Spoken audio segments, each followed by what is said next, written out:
દેશને આઝાદી અપાવવા માટે દેશના બહાદુર જવાનો એવા ભગતસિંહ, સુખદેવજી અને રાજગુરુએ પોતાના બલિદાન આપ્યા હતા।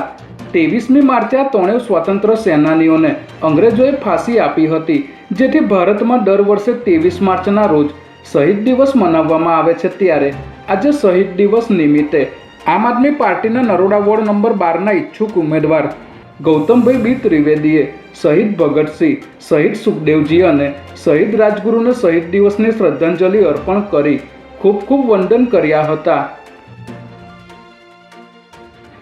ચારણ નવયુવક મંડળ દ્વારા આયોજિત 28મા પ્રાણ પ્રતિષ્ઠા મહોત્સવ 2026 નિમિત્તે ભવ્ય અને સુંદર આયોજન કરવામાં આવ્યું હતું, જેમાં ચારણ નવયુવક મંડળ ચેરિટેબલ ટ્રસ્ટના પ્રમુખ શ્રી દેવાનંદભાઈ ચારણ, વાસુભાઈ ચારણ, વસંતભાઈ ચારણ સહિતના મહાનુભાવો ઉપસ્થિત રહ્યા હતા।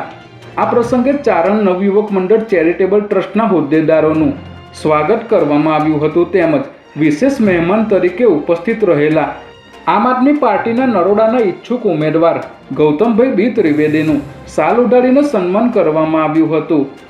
સંત શ્રી પાલારામ દાદા તથા શ્રી અજેપાળ દાદાની પ્રાણ પ્રતિષ્ઠા તિથિ મહોત્સવ નિમિત્તે આયોજિત આ કાર્યક્રમમાં રાત્રે સંતવાણી ડાયરો તથા સમૂહ ભોજનનું સુંદર આયોજન કરવામાં આવ્યું હતું, જેમાં વિશેષ મહેમાન તરીકે ઉપસ્થિત રહેલા ગૌતમભાઈ બી ત્રિવેદીએ ભાવિક ભક્તોને પ્રસાદી પીરસીને આનંદનો અનુભવ કર્યો હતો।